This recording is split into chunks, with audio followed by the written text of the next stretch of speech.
Oh, thank you so much. What a great introduction. And as Neil mentions, this is going to be a whole series throughout the year, and we hope that you can join us on that journey. And that journey is about personalizing maternity care within genomics, because as we can see, maternity care is evolving, and genomics is at the heart of transformation. And by integrating genomic insights into pregnancy planning and prenatal screening, healthcare professionals can offer more tailored, informed, and compassionate care.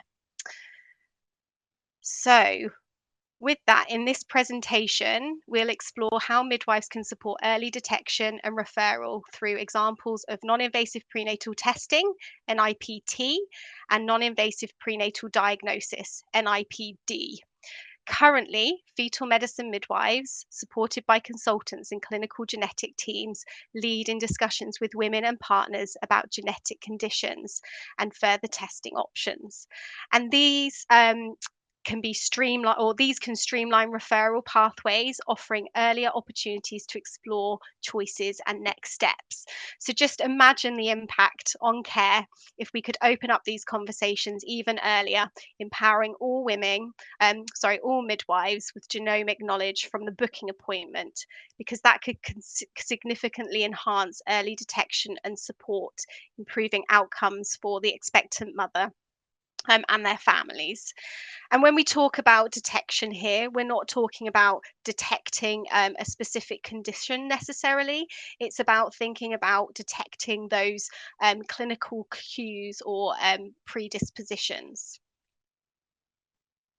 So, therefore, the aim of this session is really to think about how the midwife can improve the experience for women and their families, and also highlight one of the key resources that's available to you. We also then want to give you a brief overview of how prenatal screening and diagnosis has transformed over time, really focusing on NIPT and NIPD. And then we want to consider the midwife's role with NIPT and NIPD at the booking appointment by reviewing a couple of case studies.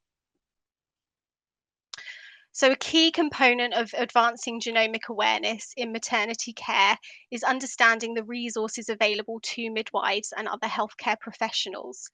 One of the most important of these is the National Genomic Testing Directory. And this directory provides crucial guidance on genomic testing options, empowering midwives and other practitioners to integrate these tools effectively into practice. And this directory lays the foundation for informed decision making and emphasizing the pivotal role midwives play in translating genomic knowledge into practice. So, understanding genomics is becoming increasingly critical in maternity care, and midwives are at the forefront of these early conversations. So, tools like NIPT and NIPD are excellent examples of how genomics can help detect potential conditions early in pregnancy. However, it's really vital to emphasize that these are just part of a broader spectrum of genomic conditions, and we just do not have enough time today to talk about them fully.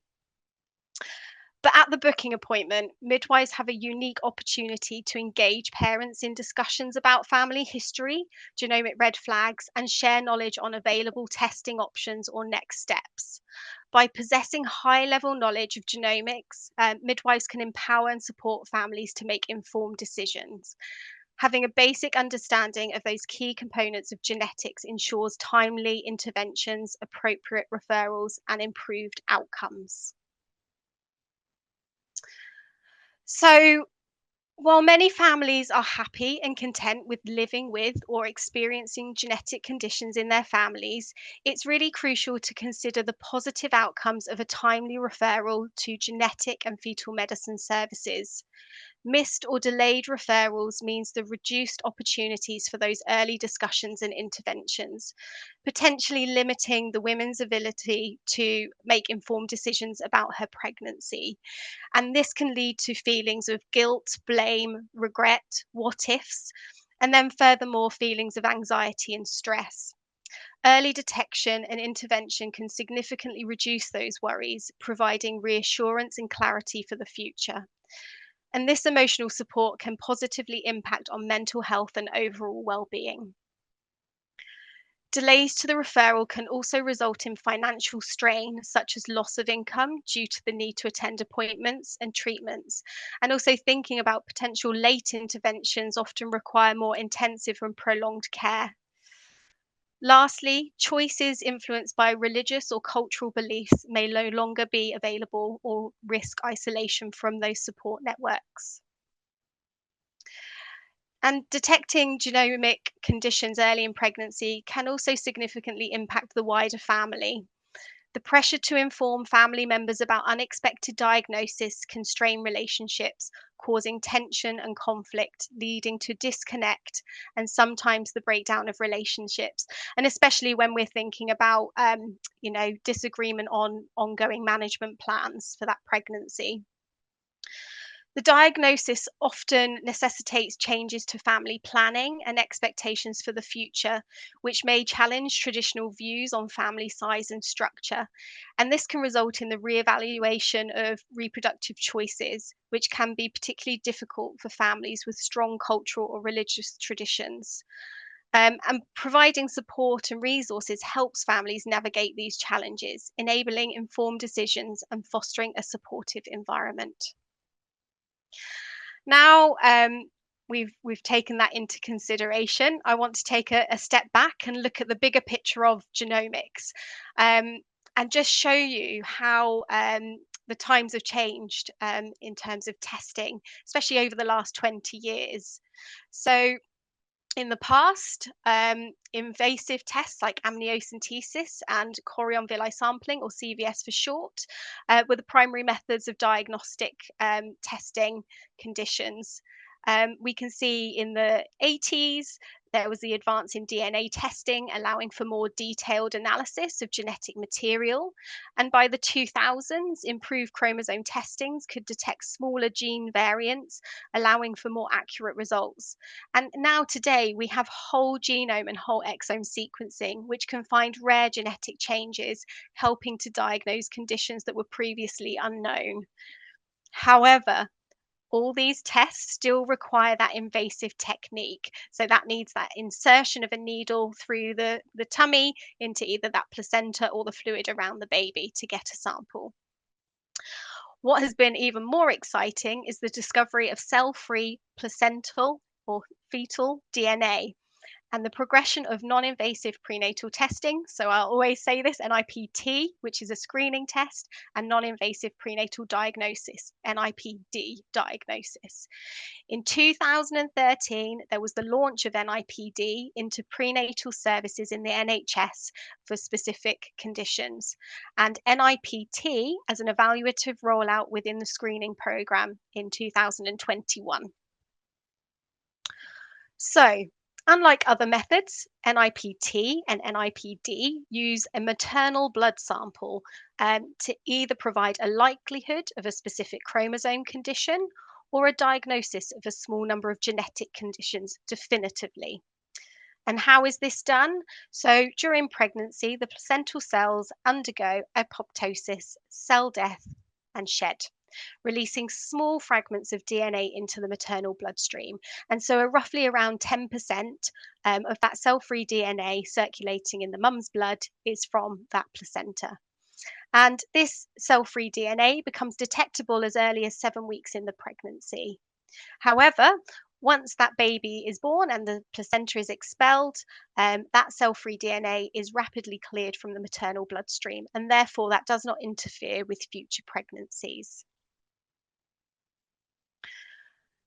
And with these new technologies, bring more testing options to women and their families.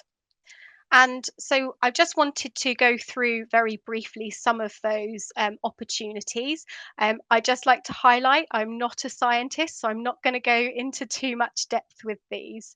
But first of all, we've got the NIPT, so that's aneuploidy testing for chromosomes. And this is used for screening for Patau's, Edwards, and Down syndrome. And the technology analyzes cell-free DNA to detect excess copies of these chromosomes. And as I highlight very much through this is a screening test. So any higher chance result will require confirmatory testing. Although it's highly sensitive, there is a small chance of a maternal or pregnancy specific condition, which may also cause that excess in chromosome copies. And that could lead to a false positive result. And what that means is that the test indicates the baby has the condition, but they don't. Now, with non invasive prenatal diagnosis, it uses different methods, which means that it has a high enough sensitivity that it's classified as a diagnostic test. And this includes the determination of fetal sex for X linked disorders.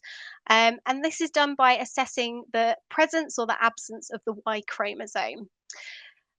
You've also got the identification of the rhesus D positive sequence in a rhesus negative pregnant woman, and which I'm sure most of you have seen in your services to date.